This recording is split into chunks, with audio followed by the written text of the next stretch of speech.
That day, my son called to tell me my wife was in a car crash. I was already speeding toward the hospital when the bank called instead. "Sir, your wife just emptied the joint account, $300,000. When I asked to see the security footage, I stopped breathing. Because the person standing beside her, helping load the money, was my son. Before we go any further, take a second to subscribe, hit the hype button, and like the video. It really helps the channel grow. And tell us in the comments, what would you do in this situation? I pulled over on the shoulder of Route 9, hazards flashing, 18-wheelers roaring past close enough to shake my sedan. My hands gripped the steering wheel so hard my knuckles went white, tendons standing out like cables. The bank manager's voice kept droning in my ear, something about wire transfers and withdrawal limits and fraud alert protocols, but I couldn't process any of it. My chest felt tight, like someone had wrapped steel cable around my ribs and pulled it taut with a winch. "Mr. Harlow, are you still there?" "Yeah," I managed, my voice coming out rough. "I'm here. We tried to reach you earlier, but your phone was off. The withdrawal was authorized using your wife's credentials and an old proxy signature we had on file from 2008. Everything appeared legitimate on the surface until the amount triggered our automated fraud alert system. That's when we started reviewing the footage." I watched a Walmart semi blast past, the backdraft rocking my car. The hospital was 15 minutes away down this highway. The bank was 20 minutes in the opposite direction, back toward town. Dylan had called me 35 minutes ago, his voice shaking and breaking, words tumbling over each other like he could barely breathe. "Mom's hurt, Dad. The car's totaled. She's unconscious. You need to get here right now. Please hurry. It's bad." I'd been in the middle of a delivery inspection at Harbor Mart, standing in the loading bay with my clipboard, checking off cases of canned tomatoes and boxes of cereal against the manifest. When my phone rang and I saw Dylan's name, I remember thinking it was weird he'd called during work hours. He never called during work hours. Then I heard his voice, and I dropped everything. Literally, dropped the clipboard, didn't even tell my assistant manager where I was going, just ran for my car. Now, sitting on the side of the highway with rush hour traffic streaming past in both directions, I pulled up Dylan's number and called back. It rang once, twice, 3 times, 4, 5, 6 times before going to voicemail. His voice, casual and upbeat. "Hey, this is Dylan, leave a message and I'll get back to you." I tried Laura's phone, same thing. Straight to voicemail after 6 rings. The bank manager's email arrived with a soft ping. I opened the attachment, squinting at my phone screen in the bright morning sunlight. Black and white security footage, slightly grainy, time-stamped 9:47 a.m. in the corner. The bank's interior, wide-angle view, from a ceiling camera covering the teller counter area. And there was Laura, very much alive and conscious and mobile, standing at the 3rd teller window with a large manila envelope in her hands. She wore her gray work blazer and black slacks, the same outfit she'd left the house in this morning when she kissed me goodbye and said she had some errands to run before going to the clinic. No bruises, no cuts, no medical collar, no sling, no bandages, no paramedics, no wheelchair. And there, half visible behind her right shoulder, trying to stay out of the camera's direct line of sight, was Dylan. He wore a black baseball cap pulled low over his forehead and a surgical mask, covering the lower half of his face. But I'd know that posture anywhere. The slight hunch of his shoulders when he was nervous, the way he shifted his weight from foot to foot, rocking back and forth like he used to do as a kid when he was lying about breaking something or taking money from Laura's purse. The way his left hand kept going to his pocket, then pulling out again, restless, agitated. My son, my only child, 29 years old, the kid I taught to ride a bike and throw a baseball, the teenager I drove to college orientation, the young man I co-signed a car loan for 3 years ago because he said he needed reliable transportation for his new job. I watched the footage play out. Dylan helped Laura carry 2 heavy bank bags toward the exit, one in each hand. The bags sagged with weight. The timestamp read 9:53 a.m., 6 minutes. They'd walked in at 9:47 and walked out at 9:53. $300,000 in 6 minutes. Dylan had called me at 10:02 a.m. according to my phone log, 9 minutes after leaving the bank. Just enough time to stash the money somewhere and make the call, voice shaking with fake panic, spinning his story about the accident. I sat there for another long minute, watching cars blur past, 18-wheelers and minivans and motorcycles, everyone going somewhere, everyone with their own problems and lives and destinations. I felt something cold and sharp settle in my chest. Not rage, not yet. Rage was hot and messy and made you stupid. This was different. This was like watching ice form on a windshield overnight, pattern by pattern, crystal by crystal, each fact clicking into place with geometric precision. Fact 1. My wife and son had just stolen $300,000 from our joint account. Fact 2. Dylan had lied about a car accident to keep me away from the bank. Fact 3. This was planned, coordinated, rehearsed. Fact 4. They thought I wouldn't figure it out. I turned the car around, checked my mirrors, and merged back into traffic heading toward the hospital. I needed to see this through. I needed to confirm what I already knew. The emergency room nurse looked at me like I'd lost my mind. Laura Harlow? She scrolled through her computer screen, clicking through what looked like patient intake records. I'm sorry, sir, we don't have anyone by that name admitted today. Car accident, I said, keeping my voice level. About an hour and a half ago, my son called and said she was brought here by ambulance, unconscious, serious injuries. Let me check the trauma log. More clicking, more scrolling. She squinted at her screen, then shook her head slowly. We've had no motor vehicle accidents admitted in the past 6 hours. The last MVA we had was yesterday evening, a motorcyclist. Male, 63 years old. Before that, nothing since Tuesday. You're sure? Positive. Our trauma intake system logs everything automatically when paramedics call ahead. There's nothing here. She gave me a sympathetic look, the kind you'd give someone whose family member might have been taken to the wrong hospital. Are you certain your son said Mercy General? There's also County Hospital about 12 miles south, and Regional Medical up in Bankston. I thanked her and walked back through the automatic doors into the parking lot. The morning sun was higher now, beating down on the asphalt, making the air shimmer. My phone buzzed in my pocket, Laura's name on the screen.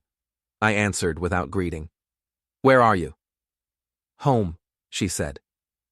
Her voice was steady, calm, controlled, the voice she used at work when dealing with difficult patients or insurance company bureaucrats.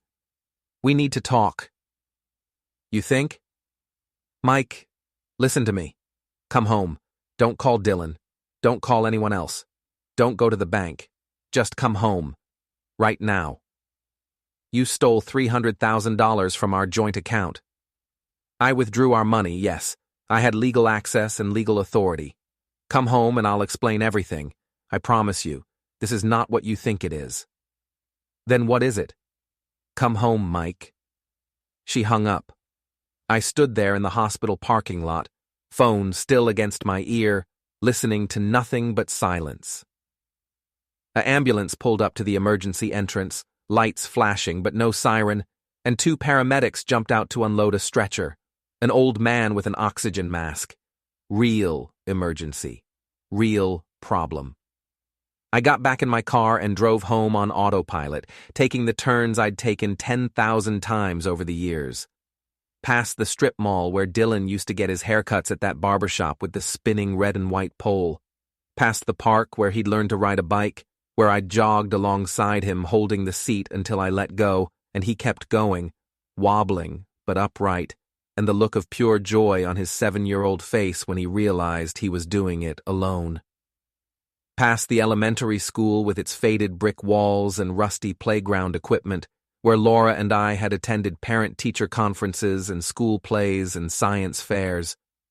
29 years of memories, 29 years of being a father, of changing diapers and packing lunches and helping with homework and teaching him to drive and arguing about curfews and paying for college and co-signing loans and giving advice and offering help and being there, always being there when he needed something.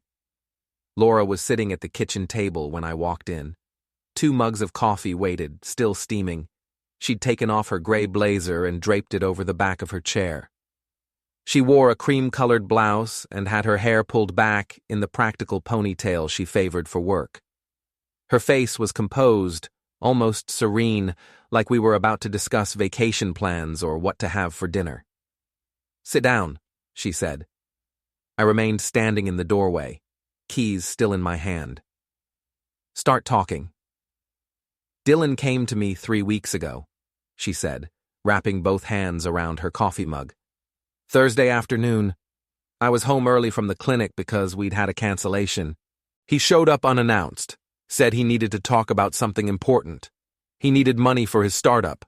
Said he had investors lined up, big venture capital people interested in his finance app, but they required him to put up bridge capital first.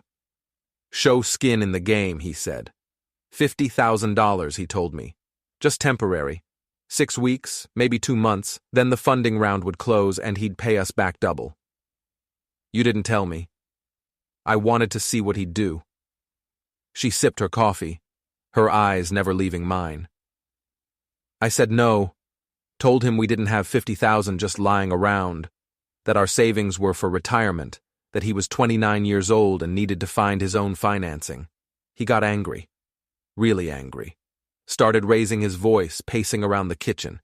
Said we'd held him back his whole life, that we lived small and thought small and were content with our mediocre little lives, that we were obstacles to his success, that we didn't understand modern business or opportunity or risk-taking.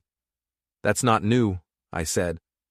Dylan had been singing variations of that song since his junior year of college, when he'd decided retail management and medical administration were beneath him and started reading books about tech billionaires and disruption.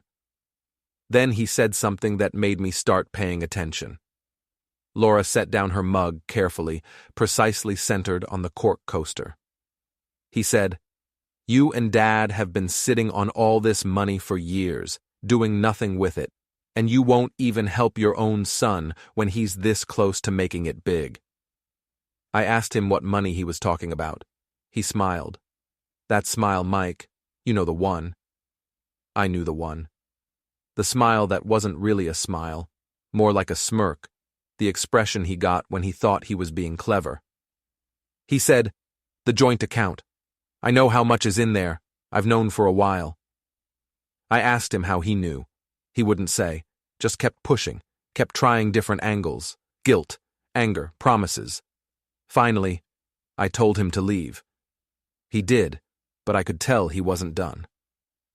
Laura pulled out her phone, tapped the screen a few times, then slid it across the table toward me. "Last week, Wednesday evening, he came back. Watch this." I picked up the phone. Security camera footage from our front porch. The camera I'd installed 2 years ago after we had a package stolen. Date stamp showed Wednesday, 7:34 p.m. Dylan on our front step, knocking. Laura opening the door. No audio, but I could see them talking. Dylan pulling something from his messenger bag. Papers. He showed them to Laura, pointing at different sections. She looked at them, her expression neutral, then stepped back and let him inside. "He showed me a proxy authorization form," Laura said. "From 2008. My signature, giving him limited access to our accounts for college expenses. It was real, Mike. We actually did sign that, remember? When he was a sophomore and needed to deposit his work-study paychecks and occasionally pull out money for textbooks." I remembered, vaguely. A form at the bank, standard student account stuff. "That authorization expired in 2010, Laura continued. Automatic termination after 2 years unless renewed. But Dylan didn't know that, or he hoped the bank wouldn't check carefully. He asked me to go with him to the bank. Said he wanted to show me something about the account, needed my help with paperwork, something about updating our information. I knew right then. Mike, I knew exactly what he was planning. My hands started shaking. I put them flat on the table to keep them still. So you helped him rob us. I helped him prove who he really is. Her voice was ice, pure ice. I called you that morning, remember? Right before Dylan picked me up. Told you I had an appointment downtown, some errands to run, that I'd be gone a couple hours. I did remember. I'd been eating breakfast, reading the news on my tablet. She'd kissed me goodbye, grabbed her purse, and left. Normal. Routine. I wore a wire, she said. Audio recorder. Borrowed it from Jenny at the clinic. Told her I needed it for a dictation project. Tiny thing, fits in a pocket. Got everything. Him coaching me on what to say to the teller. Him explaining how we needed to withdraw the full amount in cashier's checks. How we'd tell the bank it was for a real estate investment. Him talking about how you and I would never notice the money missing. How we barely checked the account anyway. How he'd pay it back eventually, maybe, if his startup actually worked out. How he deserved this after everything we'd failed to do for him growing up. She pulled a small digital recorder from her purse, the kind doctors use for medical notes, and slid it across the table next to her phone. He bragged about having your admin codes for Harbor Mart, said he'd been watching you type them in for months every time he stopped by the store to visit. Memorized them. Said he could get into the back office systems if he needed to, maybe pull some cash from the safe during a night shift. Insurance, he called it. The kitchen felt too small suddenly. The walls were closing in. The refrigerator hummed loudly. Outside, a neighbor's dog barked. Where's the money now? I asked. Safe deposit box, downtown branch, different bank. Only my name on it. He doesn't know. After we left the first bank, I told him I needed to secure the cashier's checks before we could deposit them in his account, that I had to make sure the amounts were correct and everything was properly documented.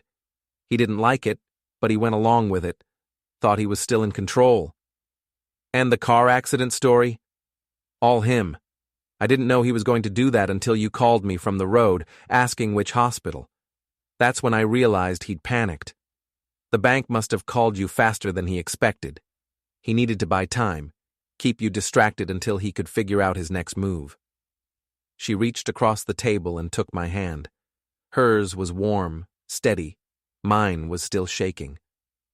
I'm sorry you went through that. The fear, the drive, thinking I was hurt.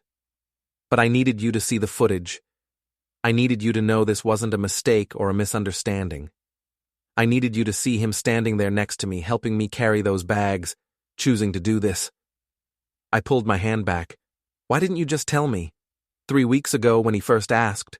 Why go through all this elaborate setup? Because you would have talked to him, Laura said quietly, leaning back in her chair. You would have called him over, sat him down, asked him what was wrong, tried to understand where this was coming from, tried to help, tried to fix it. That's who you are, Mike.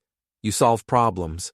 You're calm and rational, and you always think there's a solution if you just work through it logically. But Dylan isn't a problem to solve anymore. He's not a son who needs guidance. He's a threat. A calculating, deliberate threat. She pulled a thick manila folder from her purse, set it on the table between us, and pushed it toward me. I've been documenting everything for 3 weeks. Every conversation, every lie, every manipulation attempt, every threat. And I did research. The house, Mike, the trust clause. I opened the folder. Inside were printouts, highlighted sections in yellow and pink, sticky notes in Laura's precise handwriting covering the margins, bank statements, credit reports, the family trust documents from 2010, when we'd restructured everything for estate planning after Laura's father passed away and left us some money, screenshots of text messages, transcripts of phone calls, a timeline meticulously constructed showing Dylan's escalating requests for money over the past 2 years, page 7 of the trust document, paragraph 4, clause 12B. I read it once, then twice, then a third time to make sure I understood. Financial abuse, I said slowly. Against immediate family members voids all inheritance claims, Laura finished. Automatic and permanent forfeiture. No appeals, no exceptions. I had our lawyer review it last week, told him it was a hypothetical question for a friend. He said it's ironclad. Any beneficiary who commits financial fraud, theft, or exploitation against the grantors loses all rights to the trust assets. The house, the retirement accounts, everything we've designated for inheritance. Gone. I looked at my wife, this woman I'd been married to for 31 years, and saw something I'd never quite seen before. Not cruelty, not even anger, just absolute, methodical, unshakable determination.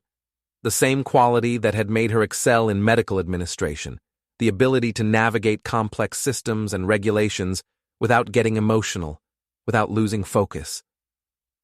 "He's our son," I said. "He stopped being our son when he decided we were Mark's." She leaned forward, her voice dropping. "I know you, Mike. I've watched you manage that store for 2 decades.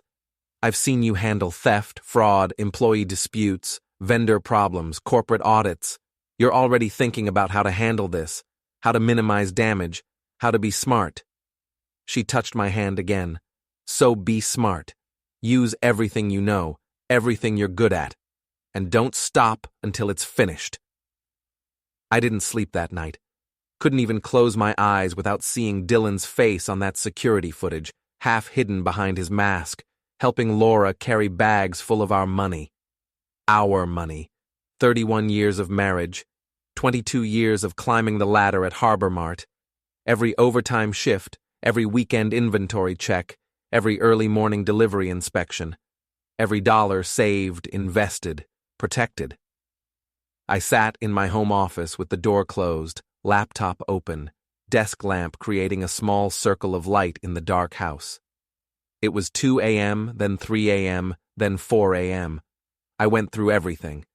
Bank statements going back 5 years, trust documents and all their amendments, store security protocols and procedure manuals, personnel files and access logs, Dylan's employment history scraped from LinkedIn and his company's website, credit reports, which I could pull legally since I was a co-signer on his truck loan, loan applications, insurance policies. I made lists. I always make lists.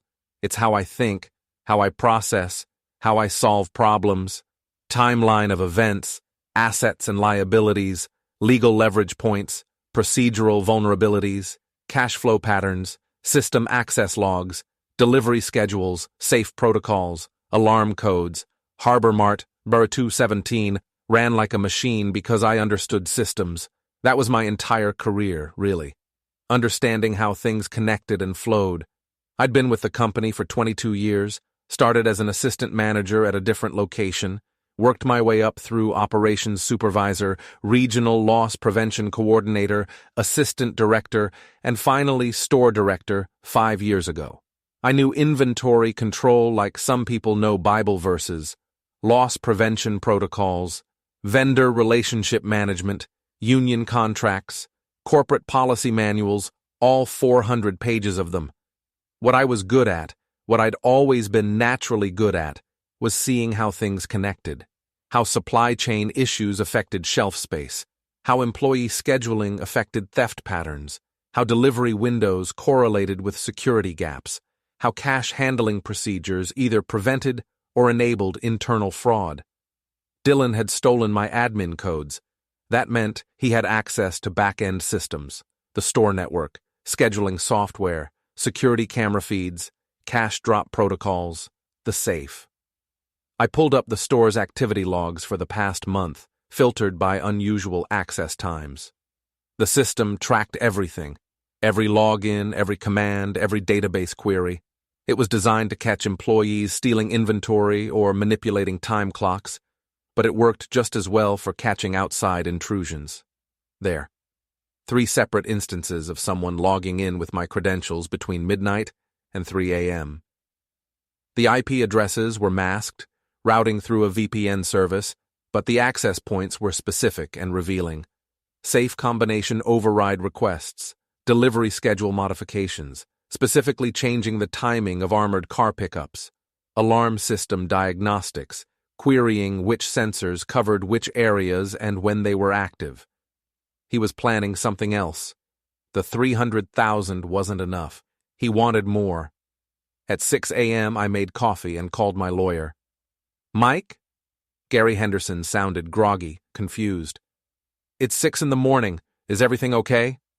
I need you awake, I said. Get coffee, get dressed, and get to your office. We've got work to do. What happened? My son robbed me.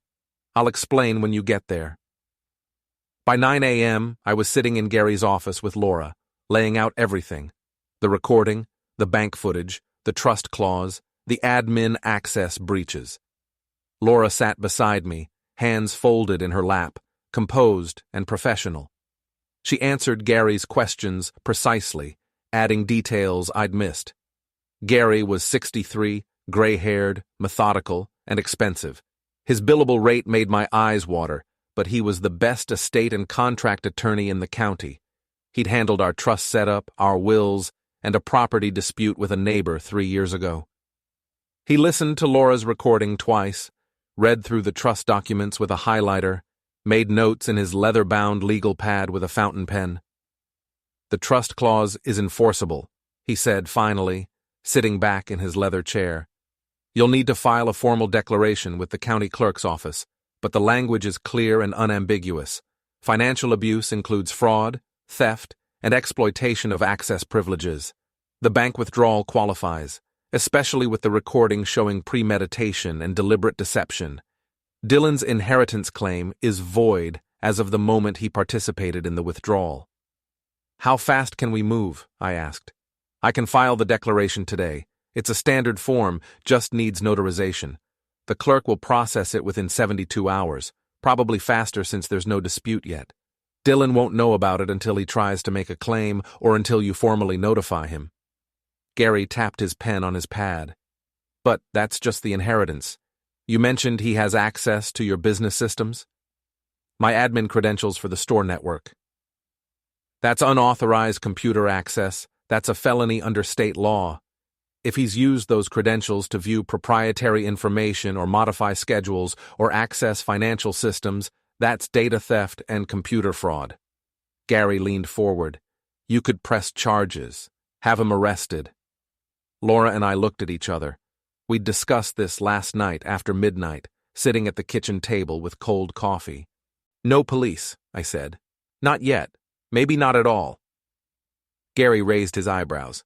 Mike, your son stole $300,000. He's hacking into your company's systems. This is serious criminal behavior. I know what it is. I pulled out a folder I'd prepared, printouts of the access logs, screenshots of the unauthorized login attempts. If he gets arrested, it becomes public. It goes in the news. My employer gets involved, corporate security, probably state prosecutors. It turns into a circus. And at the end of it, Dylan goes to jail for maybe 3 years, probably less with a plea deal, and when he gets out, he's learned nothing except how to be better at crime. And you want something else, Gary said slowly, understanding dawning in his eyes. I want him to understand that he made a mistake, a permanent, irreversible mistake. I want him to feel the consequences, not just serve time and move on. Prison is easy. You sit in a cell, you blame the system, you blame your parents, you blame everyone but yourself. When you get out, you're a victim. People sympathize. I opened my folder. I want something more precise. Gary looked at Laura. You're on board with this? Completely, she said. All right then. Gary picked up his pen again. Talk me through what you're thinking. Monday morning, I went back to work like nothing had happened.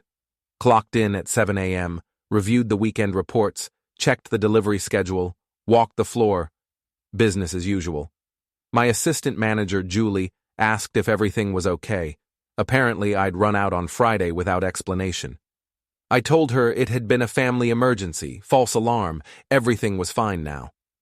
I spent most of Monday in my office going through the security system. Harbor Mart number 217 had 42 cameras covering every angle: parking lot, entrances, checkout lanes, aisles, stockroom, loading dock, and the back office where we kept the safe. The footage was stored on a local server for 30 days, then archived to corporate cloud storage. Every camera had a timestamp and ID code. Every door had a card reader logging access attempts. Every alarm sensor had a history file. Dylan's unauthorized logins had accessed specific files: the armored car schedule, the safe combination override protocol, and the delivery dock sensor grid. He was planning a physical theft, not just a digital one. The armored car came every Tuesday and Friday at 9 a.m. to pick up cash deposits. The safe had a time delay lock requiring a 2-hour window between opening the outer door and accessing the inner chamber, unless you used the emergency override code, which required director-level approval. The loading dock had motion sensors that triggered after midnight, but only on the exterior doors. The interior stockroom connections weren't covered because they needed 24-hour access for receiving teams. Dylan was going to hit us during a night shift, probably Tuesday night after the armored car pickup, when the safe would be refilled from the weekend deposits. He'd come in through the loading dock's interior connection, use my credentials to override the safe delay, and walk out with cash. Easy, clean. No witnesses if he timed it right during the graveyard shift changeover at 3 a.m. I smiled, because now I knew exactly what to do. I called my loss prevention team lead, Marcus Wright, into my office. Marcus was 34, ex-military, smart, and loyal. He'd helped me catch 3 employee theft rings in the past 2 years. "Marcus, I need to make some security changes," I said. "Fast and quiet." "What's the situation?" "Potential internal breach. Someone has my admin codes. They've been probing our systems, and I think they're planning to hit the safe." Marcus sat forward, immediately alert. "When?" "Probably Tuesday night. Early Wednesday morning, technically. I need you to change the safe protocols, move the cash drop window, add cameras to the loading dock interior, modify the alarm sensor grid, and I need it done today." "Done. What about catching whoever it is?" "We're going to catch them," I said, "but not with police. This stays in-house." Marcus nodded slowly. He'd worked retail long enough to know that sometimes the official route caused more problems than it solved. "You want me to coordinate with corporate security?" "Not yet. For now, it's just us. You, me, and night shift security. Tell them we've got a drill scheduled for Wednesday morning. Potential shoplifter sweep. Keep everyone alert, but don't tell them what we're really looking for." Got it. By Tuesday afternoon, everything was in place. The safe's schedule had been moved. The armored car would come Wednesday at 7 a.m. instead of 9 a.m., and the weekend deposits had been moved to a temporary holding vault that Dylan didn't know about. New cameras covered every inch of the loading dock interior. The alarm sensors had been reprogrammed with random activation times instead of the predictable midnight trigger. And I'd changed all my passwords, but left one dummy account active with the old credentials. A honeypot. If Dylan logged in, we'd know immediately, and we'd see exactly what he was accessing. Tuesday night, I stayed at the store. Told Laura I had inventory paperwork. Set up in my office with coffee and my laptop, watching security feeds on split screen. Marcus was in the security office next door, monitoring the alarms. At 2:47 a.m., the honeypot account logged in. Marcus's voice crackled over the radio. "We've got access. Same IP masking pattern. He's viewing the safe protocols." "Good, let him see. He's going to find out the schedule changed." 15 minutes later, the account logged out. At 3:12 a.m., a figure appeared on the loading dock exterior camera. Black hoodie, face covered, moving quickly. He tried the main dock door. Locked. Moved to the side personnel entrance. Also locked. I'd had maintenance switch the access codes that afternoon. He stood there for a moment, probably confused, probably checking his phone to see if he'd gotten the information wrong. Then he disappeared from frame. "He's leaving," Marcus said. "Want me to follow on exterior cameras?" "No, let him go. He'll try again." Wednesday morning, I filed a formal complaint with corporate security. Unauthorized access attempts on my credentials. Potential security breach. Request for full system audit and password reset. Standard procedure. By the book. Nothing that would immediately trace back to Dylan, but everything documented. Gary called at noon. The declaration is filed and processed. Dylan's inheritance claim is officially void. When do you want to notify him? Not yet. I need him to make one more mistake. What kind of mistake? The kind that proves intent, I said. Dylan called me Thursday evening. I was home, sitting in my office, going through store reports. Laura was at her book club. My phone buzzed, his name on the screen. I let it ring 3 times before answering. Hey, Dad. Dylan. I kept my voice neutral. I was thinking we should get together. Maybe grab dinner this weekend? Been a while since we really talked. Sounds good. What's the occasion? No occasion. Just want to catch up. You know, see how things are going with you and Mom. I could hear the false brightness in his voice, the performance. Things are fine. How's work? Great. Really great. The app's doing well. We're close to closing our Series A funding round. I'll tell you all about it at dinner. Looking forward to it, I lied. Saturday? Sunday? Actually, I was thinking maybe Friday. Tomorrow night. That work for you? Friday. Tomorrow. Fast. Urgent. He needed something. Sure, I said. Friday works. Where? How about that steakhouse you like? Donovan's? My treat. You don't need to, I insist. 7 o'clock? See you then. He hung up. I sat there staring at my phone. Laura came home 20 minutes later, and I told her about the call. He's going to ask you for money, she said immediately. Either that, or he's going to test whether you know about the bank withdrawal. Or both. Friday at 7 p.m., I walked into Donovan's steakhouse. Dylan was already there, sitting at a booth in the back, wearing a button-down shirt and his nice jacket. He stood up when he saw me, smiled, clapped me on the shoulder like we were buddies meeting for beers. Dad, good to see you. You too. We sat down, ordered drinks, made small talk about work and weather and the local sports team. He told me about his app, his investors, his business plan. He was animated, enthusiastic, confident. The pitch was smooth. He'd practiced this. The food came. Steaks and potatoes and vegetables. We ate. He kept talking, filling the silence with words, never letting the conversation slow down enough for me to ask real questions. Then, after the plates were cleared and we were waiting for coffee, he leaned back and got to the point. So, Dad, I wanted to talk to you about something. An opportunity. A business opportunity. Okay. My funding round, the Series A I mentioned. It's happening. Contracts are being drawn up, but there's a timing issue. The investors want me to show more commitment, put up more of my own capital.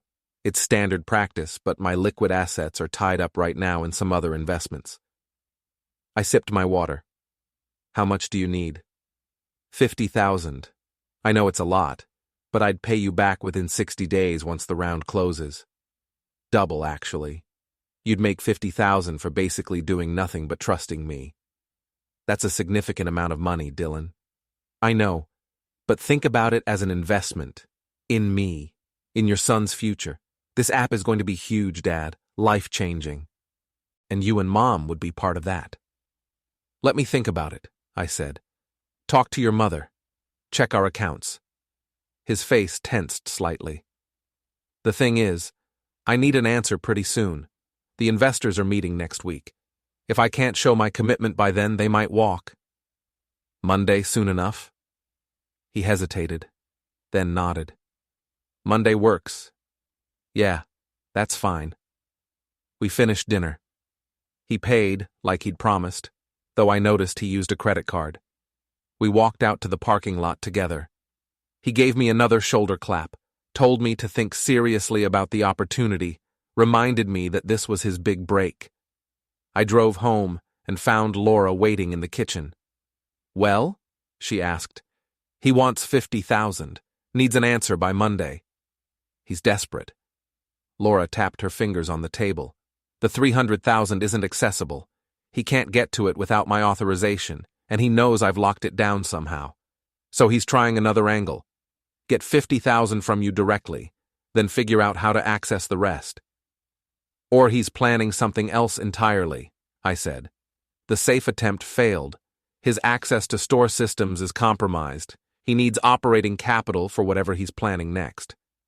My phone buzzed. Text message from Dylan. Thanks for dinner, Dad. Really appreciate you considering the investment. Let me know as soon as you can. Investors are eager. I showed Laura. She shook her head. He's counting on you being soft, being fatherly, wanting to help your son succeed. I do want him to succeed, I said. Just not like this. Saturday morning, I called Gary. I need to file a UCC-1 financing statement, I said. A UCC? For what collateral? Dylan's truck, the one I co-signed for 3 years ago. I'm still on the title as a co-owner. I want to establish a secured interest in the vehicle for the outstanding loan balance plus the $300,000 he took from our account. That's aggressive. Can you do it? Yes, but once you file, it becomes public record. He'll be able to see it if he checks, and it'll tank his credit. Any other loans he has will get flagged. He won't be able to refinance or borrow anything. Good. File it Monday morning. I want it recorded before I talk to him. Mike, are you sure? This is your son. This will follow him for years. He made his choice, I said. I'm making mine. Sunday, I went to Harbor Mart for a few hours. Not because I had to, but because I needed to think. The store was busy with weekend shoppers, families buying groceries, kids running up and down the aisles. Normal life. Normal people with normal problems. Marcus found me in the back office. Boss, I've been running the access logs like you asked. Your honeypot account got accessed again last night, Saturday, 11 p.m. Same pattern, same IP masking. He looked at delivery schedules, vendor contracts, and employee timesheets. Employee timesheets? Why? Looking for patterns, maybe. Trying to figure out when the fewest people are around. Or maybe he's looking for someone to recruit.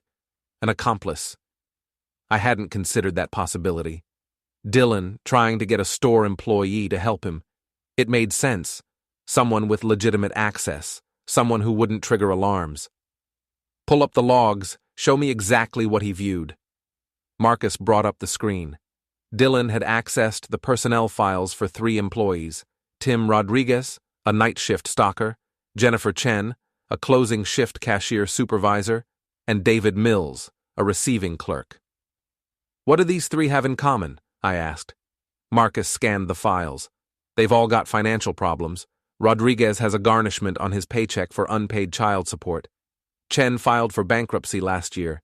Mills defaulted on a car loan and his wages are being docked. They're all vulnerable. And Dylan knows this how? Your honeypot account has access to HR records, payroll information. He's been reading their files. I felt something cold settle in my chest again. That same feeling from the hospital parking lot. Dylan wasn't just stealing from me anymore. He was targeting my employees, looking for weak points, planning to drag other people into his schemes. Increase monitoring, I said. If any of those 3 gets approached by anyone suspicious, I want to know immediately, and pull their schedules for next week. Make sure they're working visible shifts, not alone. You're protecting them. They're my people, I said. My responsibility. Monday morning, Gary filed the UCC-1 statement at 9 a.m. By 10 a.m., it was recorded and public. By 11 a.m., Dylan's truck loan servicer would have been automatically notified that a secured interest had been placed on the vehicle. At noon, Dylan called me. No pleasantries this time. What the hell did you just do? I filed a secured interest claim on your truck. It's my right as a co-signer. You're in default on the loan, missed 2 payments, and you now owe me $300,000. The truck is collateral. Silence. Then, you can't do that. I already did. Check the county records. It's public. This is insane. You're going to destroy my credit over a misunderstanding? A misunderstanding, I repeated. That's what we're calling it? Dad, listen. No. You listen. I know about the bank withdrawal. I know you lied about your mother's accident. I know you've been accessing my store systems without authorization. I know you tried to break into the loading dock. and I know you're looking at my employees' files, trying to find someone desperate enough to help you steal from the safe." Another silence. Longer this time. "I don't know what you're talking about," he said finally. "Yes, you do. And here's what's going to happen. You're going to return every dollar you took. You're going to surrender any access you have to my systems. And you're going to pray I don't press charges. You can't prove anything. Audio recordings, video footage, access logs, bank records. Laura wore a wire. Dylan, we have everything." I could hear his breathing over the phone, fast, shallow, panicked. "This is my mother doing this," he said. "She's poisoning you against me. She's always—" "Your mother saved us from you," I said. "And if you contact her, threaten her, or go anywhere near her, I will have you arrested. Do you understand?" "You're making a huge mistake. The only mistake I made was trusting you." I hung up. Laura looked up from her laptop when I walked into the kitchen. "How did he take it?" "About as well as you'd expect." I sat down, suddenly exhausted. "He denied everything. Blamed you. Threatened vaguely. Standard playbook." "He'll try something else," Laura said. "He won't just accept this." "I know. That's what I'm counting on." Tuesday afternoon, I got a call from corporate security. They'd completed the audit of my account credentials and found evidence of unauthorized access from multiple IP addresses. They wanted to know if I'd noticed anything suspicious, any security breaches, any unusual activity. I told them yes, I had noticed. That's why I'd filed the complaint. I explained about the honeypot account, the access logs, the attempted break-in at the loading dock. I didn't mention Dylan by name. Just said I suspected someone had obtained my passwords, possibly through social engineering or phishing. "We're going to need to involve local police," the security director said. "This is computer fraud, attempted theft. These are serious crimes." "I understand. Do what you need to do." "You have any idea who might be behind this?" "I have a suspicion," I said carefully, "but I'd prefer to let the investigation run its course." They agreed. An officer would be by Wednesday to take a formal statement. Corporate would be installing additional security measures. All my passwords would be reset again, biometric authentication added, standard protocol. I thanked them and hung up. Laura was right. We were backing Dylan into a corner, cutting off every route, financial, digital, legal, nowhere left to turn except toward us. Wednesday morning, I gave my statement to a detective named James Walker, mid-40s, tired eyes, coffee breath. He took notes, reviewed the access logs, watched the security footage of the attempted break-in. "You said you suspect someone specific," Walker said. "My son." I met his eyes. "Dylan Harlow, 29 years old. I believe he obtained my passwords and has been trying to steal from my store." Walker's expression didn't change. He'd probably heard worse. "Why would your son steal from you?" "Money. He thinks I owe him, thinks we've held him back. I don't know. You'd have to ask him." "I will. We'll need to bring him in for questioning. There's more." I pulled out the folder I'd prepared. Bank records, the recording Laura had made, the trust documents, everything. He also took $300,000 from a joint account my wife and I share, used a forged authorization. My wife has recordings of him planning it. Walker looked through the materials, his expression darkening. "Mr. Harlow, this is extensive fraud. Why didn't you report this immediately?" "I wanted to be sure. I wanted documentation. And honestly, Detective, I was hoping he'd return the money and we could handle this as a family matter. And now? Now I want him held accountable." Walker closed the folder. "I'll need to take this as evidence. We'll open a full investigation. Your son will be contacted for questioning. If the evidence supports charges, the DA will make that decision. You understand this could result in prison time?" "I understand. And you're prepared for that? Your own son?" I thought about it. Really thought about it. 30 years of being a father. All the little league games and birthday parties and Christmas mornings. Teaching him to ride a bike. helping him with math homework, driving him to college, co-signing loans because I wanted to help him succeed. And then I thought about him standing in that bank, wearing a mask, helping Laura carry bags of stolen money. Thought about him calling me with fake panic in his voice, lying about an accident.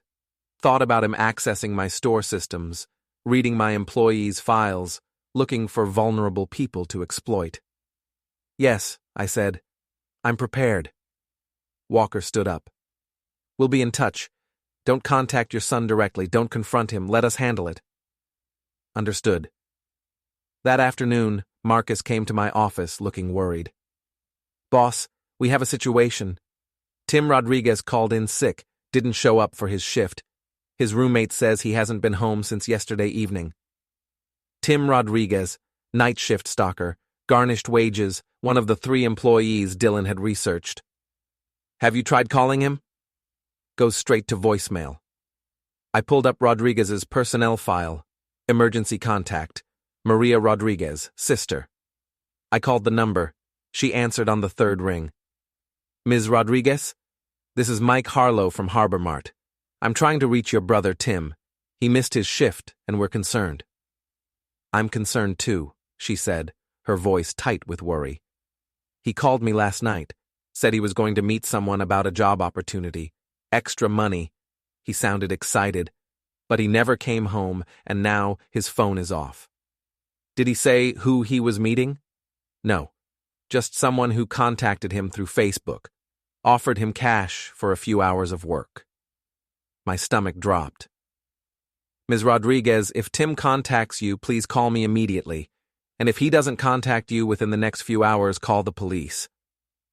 I hung up and immediately called Detective Walker, told him about Rodriguez, about Dylan researching vulnerable employees, about the missing person.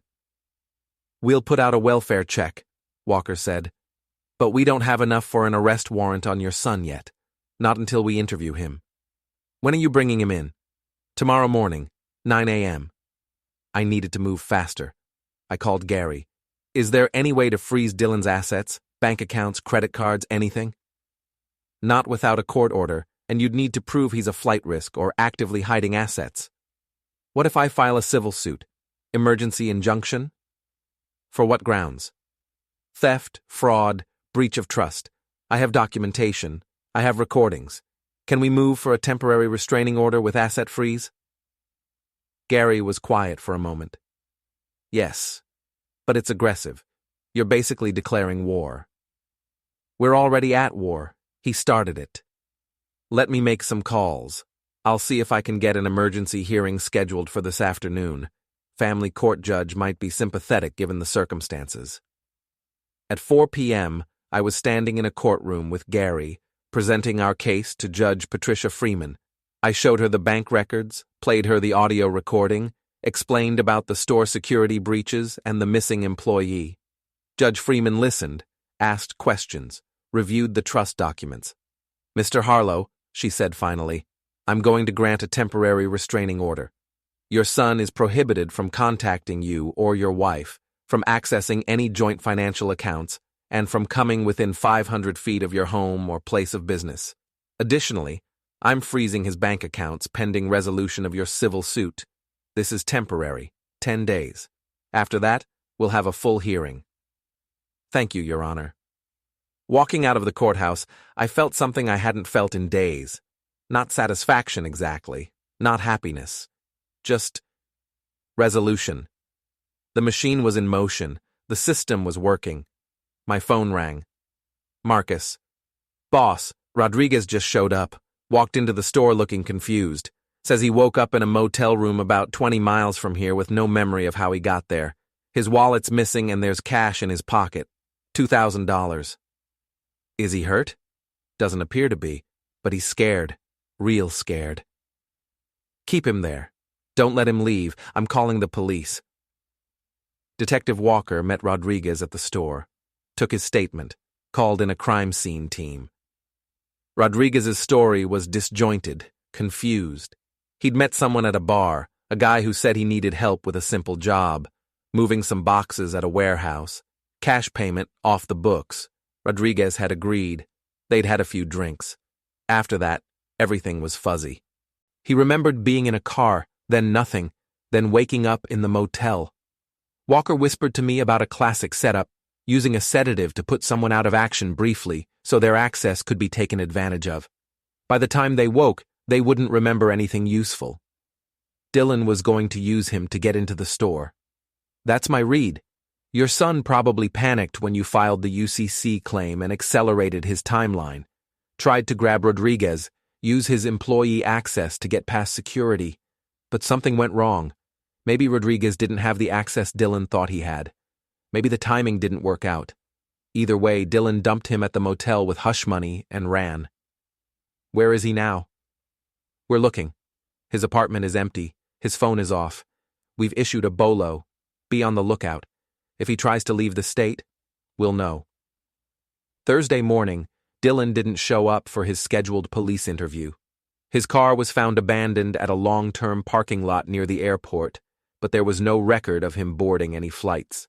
His phone records showed the last activity was Wednesday evening, a series of Cash App transfers draining his remaining accounts. He'd run, but he couldn't run far, not with frozen bank accounts, not with a restraining order, not with warrants being prepared. He had no money, no resources, no support system. Everyone he knew would be contacted by police. Every credit card was flagged. Every border crossing point was notified. Friday afternoon, Laura and I sat in the kitchen drinking coffee. It had been exactly 1 week since the bank withdrawal, 7 days that felt like 7 years. Do you think he'll come back? Laura asked. Eventually, he has to. There's nowhere else to go. And when he does, we finish this. My phone buzzed. Detective Walker. Mr. Harlow, we found your son. He's been staying in a homeless shelter downtown using a fake name. We're bringing him in now.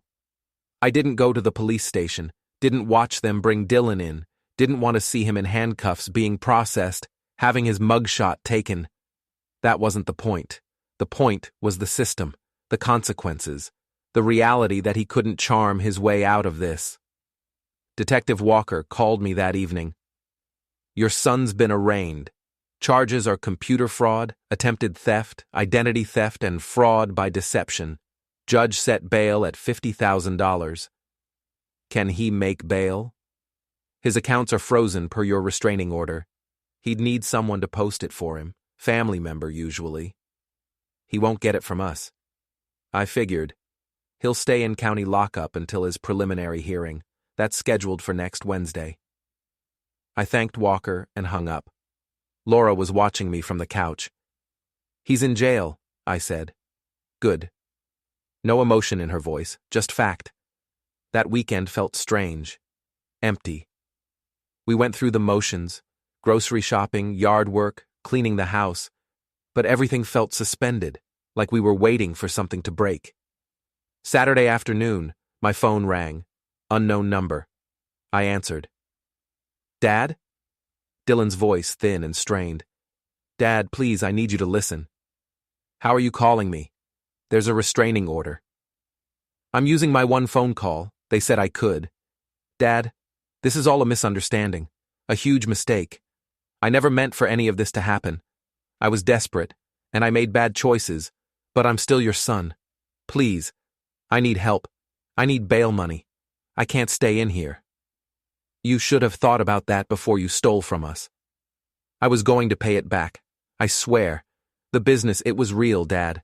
I just needed capital. I was going to make it right. By incapacitating my employee? By forcing your way into my shop? I didn't. Dad, please, I'm scared. It's terrible in here. People are dangerous. I don't belong here. Just post bail. We can work everything else out. I'll go to therapy. I'll get help. Whatever you want. Just please don't leave me in here. I listened to him beg. Listened to the desperation, the fear, the panic. Part of me, some small part, wanted to help. Wanted to be the father who fixed things. But I thought about Laura sitting at the bank with bags of our money. Thought about Tim Rodriguez coming to in a motel room, dazed and disoriented. I thought about all the lies, all the manipulation, all the choices Dylan had made. No, I said. Dad, you made your choices. Now you live with them. I'm your son. You stopped being my son when you decided I was a mark. I used Laura's words. They felt right. Goodbye, Dylan. I hung up, blocked the number, sat there staring at the phone. Laura came in, put her hand on my shoulder. You did the right thing. Doesn't feel right. It never does. That's how you know it's necessary. Monday morning, Gary called. Dylan's public defender reached out. Wants to negotiate. He's offering to plead guilty to reduce charges in exchange for restitution and probation. What's the DA saying? They're considering it. First offense, no physical harm involved, family circumstances. They might agree if you're willing to accept restitution? What would that look like? He'd plead to fraud and computer trespass, reduced felonies, 5 years probation, full restitution of the $300,000 plus damages, community service, mandatory counseling, no jail time beyond what he's already served. And if we don't accept? He goes to trial, could get 3 to 5 years in prison if convicted, but trials are unpredictable, he might walk. I thought about it. Prison meant Dylan learned nothing except how to be angry. Probation meant he'd be free but broken, watching every dollar he earned go to paying us back, living under court supervision, unable to run or hide. What happens to the trust clause, his inheritance? That's separate, civil matter. He's already voided his claims under the trust. That doesn't change regardless of the criminal case. And the restraining order? Can be made permanent as part of the plea agreement. Then tell the DA we'll accept restitution. But I want the full amount, with interest. I want the restraining order permanent, and I want him to know he's lost everything. The house, the inheritance, all of it. I'll draft the terms. Wednesday, Dylan took the plea. I wasn't there, but Gary sent me the paperwork. Guilty plea to felony fraud and computer trespass, 5 years probation, $320,000 in restitution, the original amount plus interest and legal fees, permanent restraining order, mandatory counseling, community service. He was released Thursday morning. Gary called to confirm. He's out. Signed everything. Understands the terms. He's required to report to a probation officer weekly and maintain employment to pay restitution. If he violates any terms, he goes straight to prison. Where will he go? Not your problem anymore. He's an adult. He'll figure it out. Friday evening, I was closing up the store when Marcus found me. Boss, you should see this. He pulled up the parking lot security feed. Dylan's truck, or what used to be his truck before the repo company took it, was gone. But Dylan himself was there, standing at the edge of the lot, just outside the 500-foot restraining order boundary. Watching the store. Watching me. I walked outside. Stood at the entrance. We stared at each other across the parking lot. He looked thin, defeated, wearing the same clothes he'd been arrested in. His face was pale, his eyes hollow. He didn't wave, didn't call out. Just stood there for a long minute, then turned and walked away. I went back inside, locked the doors, and went home. The next 2 weeks were quiet. Too quiet. Dylan made no contact, didn't show up at the store or the house. His probation officer confirmed he was reporting as required, had found a job doing phone sales at a call center. He was living in a cheap apartment across town, sharing with 2 roommates, surviving on ramen and bus passes. Laura and I settled into a new normal. We changed the locks, installed additional security cameras, updated our wills to explicitly exclude Dylan from any inheritance, with language so clear no lawyer could challenge it. We documented everything, kept records, maintained files. Gary handled the restitution payments. Dylan was required to pay $2,000 a month until the full amount was satisfied. At that rate, it would take him 13 years. 13 years of having his wages garnished, his tax returns seized, every dollar he earned tracked and controlled. He'll never get ahead, Gary said when he showed me the payment schedule. Never qualify for a mortgage, never get approved for decent credit. This will follow him until he's 42 years old. Good, I said. But something felt unfinished. Dylan had been caught, charged, convicted. He was paying. The system had worked. Yet I kept thinking about him standing in that parking lot, watching me. There was something in his eyes that wasn't defeat. It was calculation. Marcus confirmed my suspicions. Boss, someone's been asking questions about you, about the store, about our cash handling procedures. Who? Guy came in yesterday, said he was doing a research project on retail security, asked to interview employees, wanted to know about safe protocols, delivery schedules, management hierarchy, real friendly, real casual, but something felt off. Description: white male, early 30s, brown hair, glasses, claimed he was a graduate student, left a card. Marcus handed me a business card, generic design, probably printed at home. Jason Webb, security research consultant. A phone number and email address, both likely fake. Dylan? I said. That's what I thought. Sent his picture around to all the shift leads. If he comes back, we'll know. I called Detective Walker, told him about the suspicious visitor, the questions about security. He pulled phone records, tracked the number on the business card to a prepaid burner phone activated 3 days ago. He's violating his probation, Walker said. Contact with your business, even indirectly. I'll notify his PO. They can pick him up. Wait. An idea was forming. Don't pick him up yet. Let him keep going. Let's see what he's planning. Mike, if he's planning another theft, he won't succeed. But I want to catch him in the act. I want it documented. I want it undeniable. Walker hesitated. This is risky. It's my store, my risk. All right, but we're setting up surveillance. If he makes a move, we'll be ready. That night, I had a conversation with Laura. He's not done. He's going to try again. I know. She poured coffee, her movements calm and precise. He can't help himself. It's not even about the money anymore. It's about proving he can beat you.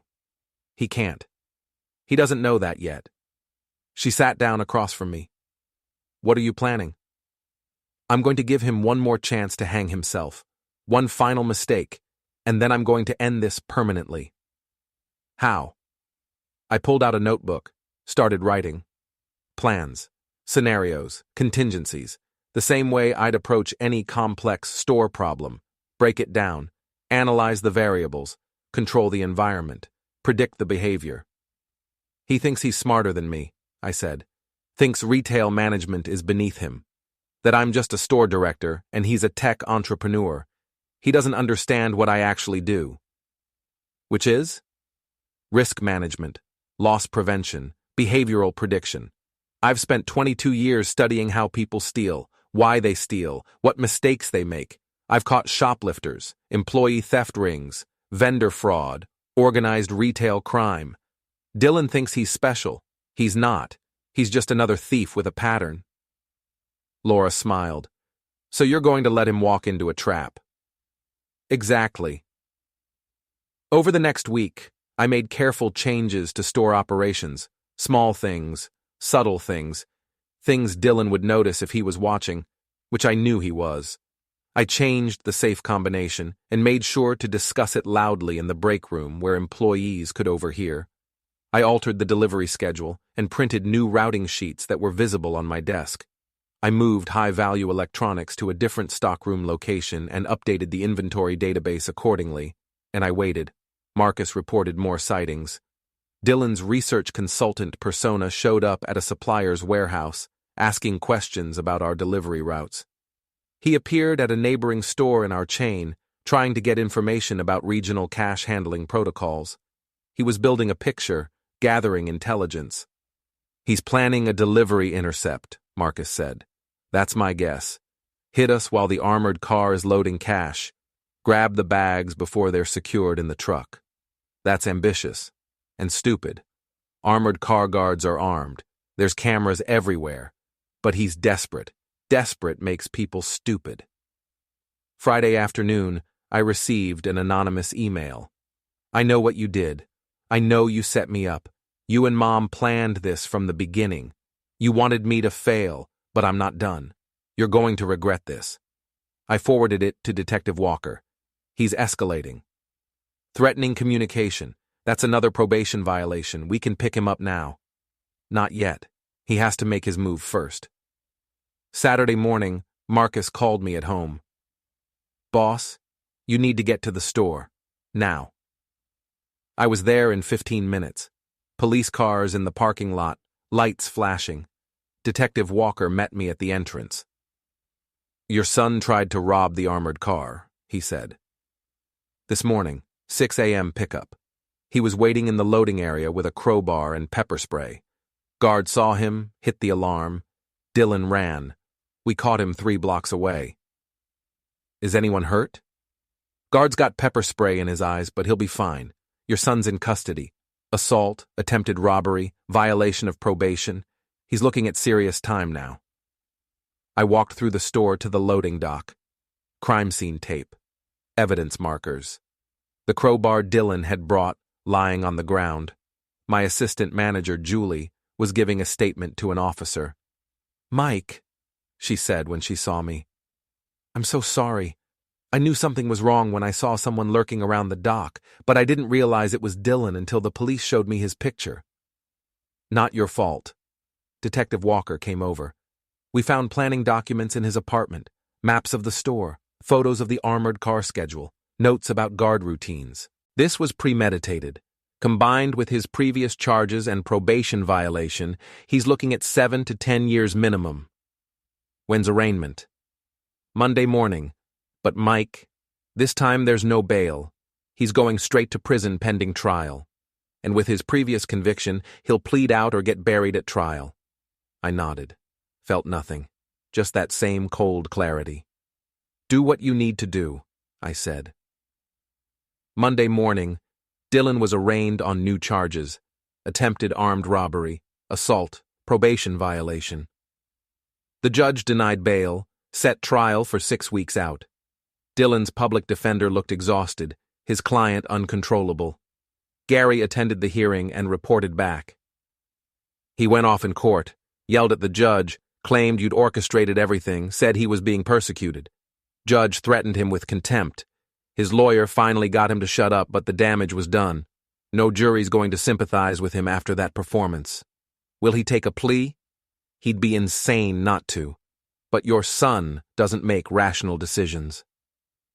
The DA's office called me Wednesday. Mr. Harlow, we're offering your son a final deal. Plead guilty to all charges, 7 years in prison, eligible for parole after 5. He pays full restitution, permanent restraining order, lifetime probation after release. If he doesn't take it, we're going to trial and asking for maximum sentence, 12 to 15 years. What do you need from me? Your impact statement, for sentencing. Tell the judge how this affected you, your family, your business. I spent 3 days drafting it. Laura helped, adding her perspective. We kept it factual and unemotional, just the facts. The theft, the lies, the scheme to render an employee unable to act, the attempted robberies, and the breach of trust. Dylan rejected the plea deal. His lawyer tried to talk him out of it, but he insisted on trial. Said he could prove his innocence, prove I'd set him up, prove he was the real victim. The trial lasted 4 days. I sat in the gallery with Laura, watching the prosecutor present evidence, bank records, security footage, entry records. Tim Rodriguez took the stand and described being incapacitated. The armored truck guard testified about the assault. The officers testified about the arrest. Dylan took the stand in his own defense. Big mistake. The prosecutor destroyed him. Got him to admit he'd accessed my store systems. Got him to confirm he'd approached my employee. Got him to acknowledge the restraining order violation.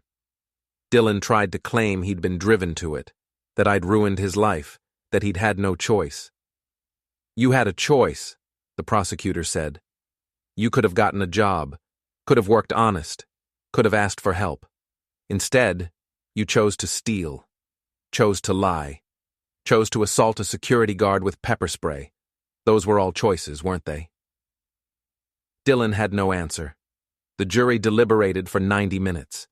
Guilty on all counts. Sentencing was scheduled for 2 weeks later. The judge asked if I wanted to read my impact statement in court. I declined. I submitted it in writing. Didn't need to perform. Didn't need Dylan to see me speak. The words were enough. The day of sentencing, I didn't attend. Laura did. She wanted to see it finished. I stayed at work, running the store, checking inventory, doing what I always did. She called me that afternoon. 12 years. He got 12 years. Judge said he showed no remorse, no understanding of his crimes, no capacity for rehabilitation. 12 years in state prison, eligible for parole after 8. How did he take it? He screamed. Called you every name you can imagine. Deputies had to restrain him. Judge added 6 months for contempt, 12.5 years total. I sat in my office, phone pressed to my ear, looking out at the sales floor. Customers shopping, employees working, normal life continuing. It's over, Laura said. Yeah, I agreed. It's over. But it wasn't. Not quite. There was one more thing. That evening, I drove to our lawyer's office. Gary had prepared the final documents. Formal removal of Dylan from all estate planning, explicit exclusion from inheritance, legal severance of parental financial obligation. These are extreme, Gary warned. Most parents don't go this far. Most parents don't have sons who try to rob them twice. Fair point. Gary slid the papers across his desk. Sign here, here, and here. Once these are filed, Dylan has no legal claim to anything you own. Not the house, not your retirement accounts, not your life insurance, nothing. Even if something happened to you tomorrow, he'd still get nothing. Everything goes to Laura, and she can handle it however she wants. I signed. Laura signed. Gary notarized. Filed the documents that afternoon. Done, Gary said. He's legally a stranger to you now. Walking to my car, I felt lighter somehow.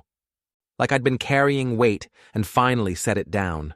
Not happy, not sad, just resolved. Laura was waiting at home. She'd made dinner. We ate in comfortable silence, the way couples do after 30 years together. Do you regret it? She asked finally. Any of it? No. I meant it. He made his choices. We made ours. He'll hate us for the rest of his life. Probably, but he already did. This just makes it official. She reached across the table, took my hand. We did the right thing. I know. That night, I slept better than I had in months.